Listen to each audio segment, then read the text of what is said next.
अस्सलामुअलैकुम my dear viewers, welcome to my channel. मकई की पतली रोटी देखिए, मक्खन और साथ में सरसों का साग। मकई की इतनी पतली रोटी कैसे बनी ये मैं आपको बताऊंगी आज की वीडियो में। और सरसों का साग देखने में देखें किस कदर ग्रीन खूबसूरत इसका कलर है, और ये बनेगा बड़े स्पेशल तरीके से। इसका रंग देखें येलोइश। इसको बॉयल बड़े स्पेशल तरीके से करते हैं और पकाया भी आम साग से हट के जाता है। इसका तरीका थोड़ा सा डिफरेंट है। और देखें पक के किस कदर खूबसूरत इसकी लुक आई है, खाने में तो क्या ही बात है। तो आज की रेसिपी आप देखिए और फुल देखिएगा। और आपने अगर बनाना है तो बनाने के बाद आपने अपना फीडबैक ज़रूर देना है मुझे।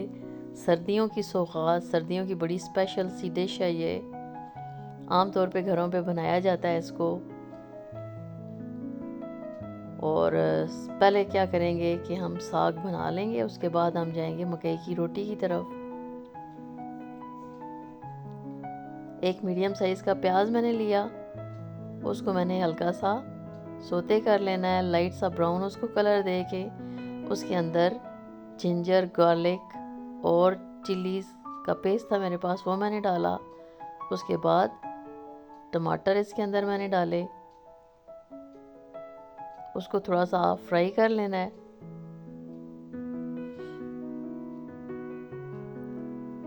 फ्राई करने के बाद आपने उसके अंदर ये मसाले ऐड करने हैं। अकॉर्डिंग टू योर टेस्ट आप ऐड करेंगे। नॉर्मल जैसे हांडी में मसाले जाते हैं वो ये नमक, मिर्च, हल्दी और धनिया और ज़ीरा कुटा हुआ था वो मैंने डाल दिया। उसको थोड़ा सा फ्राई करेंगे और फिर उसमें थोड़ा सा पानी डालेंगे ताकि मसाला अच्छा सा उसके अंदर एब्जॉर्ब हो जाए। उसके बाद ये साग देखें, ये मैंने बॉईल करके रखा हुआ था। इसको बॉईल करने का बड़ा स्पेशल तरीका है, वो भी मैं अपनी किसी वीडियो में शेयर करूँगी। बॉईल किया हुआ साग इसके अंदर मैंने डाला और फिर इसको थोड़ा सा फ्राई करना है।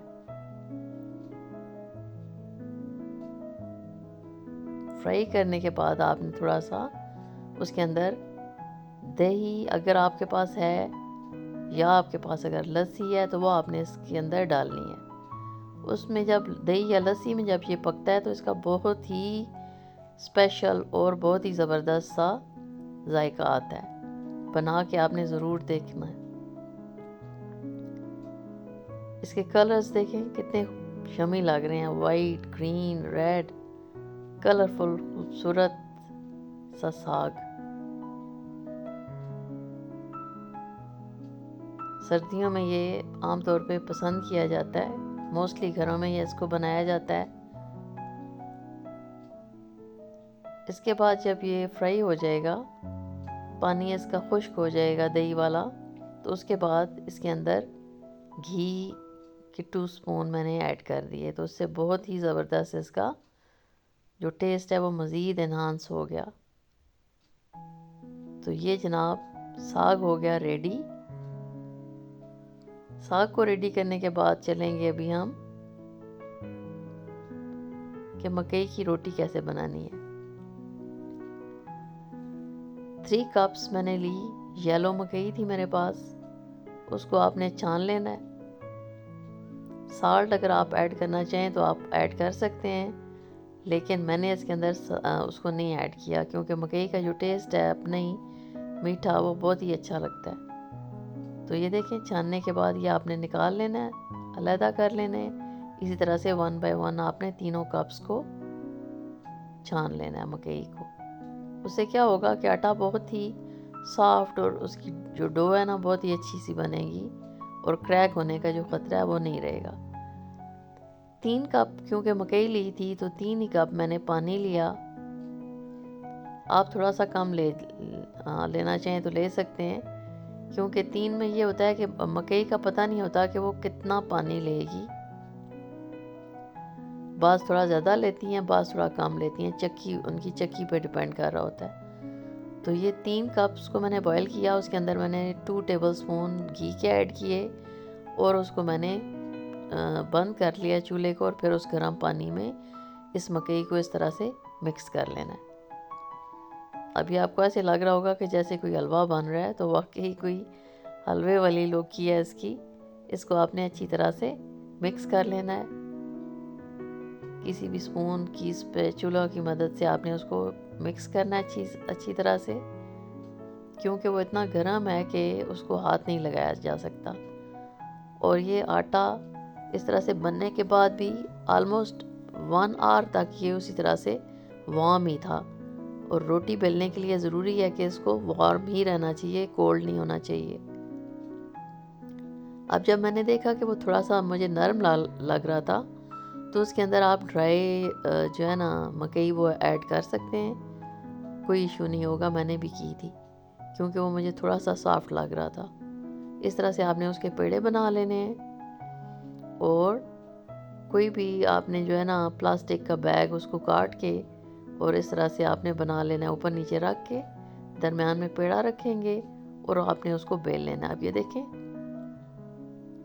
मकई की इतनी पतली रोटी मोस्टली बनती नहीं है, काफ़ी मोटी रोटी लोग बनाते हैं और वो खाने में इतनी अच्छी नहीं लगती जितनी कि ये पतली और क्रिस्पी रोटी आपको खाने में यमी लगेगी। तो इस तरह से इसको बेलना बहुत आसान है, टूटेगी भी नहीं और उसको तवे के ऊपर डालते हुए भी कोई इशू नहीं होगा। मैं भी आपके सामने बनाऊंगी। तो इस तरह से इसको मैंने बेल लिया पतला सा। अगेन मैं बेल के आपको दिखा रही हूँ कि आपने इसको किस तरह से बेलना है। अब ये देखें, बिल्कुल भी फट रही नहीं है। और नॉर्मल जैसे आटा होता है ना, इतनी पतली रोटी लोग उस आटे की भी नहीं बनाते जितनी कि मकई से बन रही है। आपको रेसिपी पसंद आ रही है तो लाइक कर दीजिएगा, चैनल पे नए हैं तो सब्सक्राइब कर दें, और अगर आपको पसंद आ रही है तो अपना कमेंट भी आपने दे देना है। आपके कमेंट्स पढ़ के अच्छा लगता है। अब तवे को आपने गरम कर लिया, उसकी आंच को मीडियम रखना है आपने। रोटी को डाला, घी पहले ऊपर डाल लीजिएगा ताकि चिमटे नहीं, और फिर उसको थोड़ा सा टाइम लगता है। नॉर्मल आटे से इसको पकने में थोड़ा सा ज़्यादा टाइम लगता है। इस तरह से आपने उसको पका लेना है। अब देखें कितनी पतली है।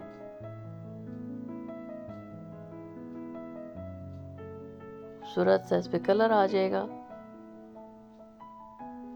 थोड़े से टाइम के बाद आपने इसको टर्न करना होता है, एकदम से नहीं करते।